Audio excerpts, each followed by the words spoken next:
నకిలీ సర్టిఫికేట్ల దందా గుట్టురట్టయింది. వికారాబాద్ జిల్లా బషీరాబాద్ లో ఈ వ్యవహారం వెలుగులోకి వచ్చింది. ఓ ఆన్లైన్ కేంద్రంలో నకిలీ ధ్రువపత్రాలు తయారు చేస్తున్నట్లు పోలీసులు గుర్తించారు. ఆధార్ పేర్ల సవరణ పేరుతో మోసాలకు పాల్పడినట్లు తేల్చారు. బాధితులు ఫిర్యాదుతో విచారణ చేపట్టగా కీలక విషయాలైతే వెలుగులోకి వచ్చాయి.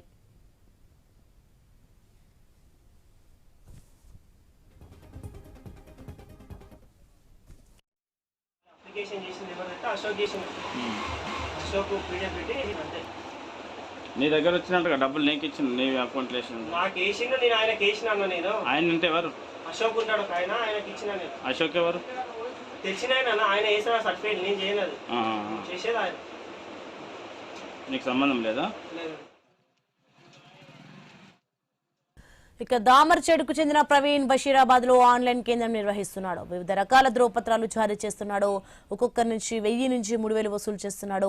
ఇటీవల మంతన్ గౌడ్ తండాకు చెందిన సబావత్ పరమేష్ చౌహాన్ దంపతుల కుమారుడు జనన ధృవీకరణ పత్రం కోసం ప్రవీణ్ వద్ద ఆన్లైన్ లో నమోదు చేసుకున్నారు. 1600 తీసుకుని జనన ధృవీకరణ పత్రం ఇచ్చాడని వారు తెలిపారు. ఆ పత్రం చెల్లదని అధికారులు చెప్పడంతో బాధితులు పోలీసులకు ఫిర్యాదు చేయడంతో ఈ వ్యవహారం బయటపడింది. ప్రవీణ్ ను అదుపులోకి తీసుకుని పోలీసులు విచారణ చేస్తున్నారు. అతనితో పాటు అశోక్ మరో వ్యక్తి కలిసి నకిలీ ధ్రువపత్రాలు జారీ చేస్తున్నారని గుర్తించారు. అశోక్ ఎవరు? తెలిసిన ఆయన వేసిన సర్టిఫికేట్ నేను చేయలేదు, చేసేది ఆయన. నీకు సంబంధం లేదా? లేదు.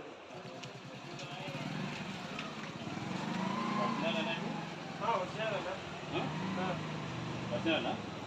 నేను అప్లికేషన్ సర్టిఫికేట్ నేను ఇయ్యనది, వేరే వాళ్ళు ఇస్తారు. ఎవరు ఇచ్చింది? అశోక్ అని ఉన్నాడు, ఆయన ఇచ్చినాడు. ఏమంటారు అశోక్? చాండ్రలో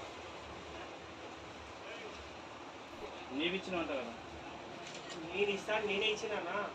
అది అప్లికేషన్ చేసింది ఎవరంటే అశోక్ చేసింది. అశోక్ పీడిఎఫ్ పెట్టి అంతే. నీ దగ్గర వచ్చినట్టుగా డబ్బులు నీకు ఇచ్చిన నీ అకౌంట్ నాకు వేసిండు, నేను ఆయనకి వేసిన అన్న. నేను ఆయన అంటే ఎవరు? అశోక్ ఉన్నాడు ఒక ఆయన, ఆయనకి ఇచ్చిన. నేను అశోక్ ఎవరు? తెలిసిన ఆయన వేసిన సర్టిఫికేట్ నేను చేయలేదు, చేసేది ఆయన.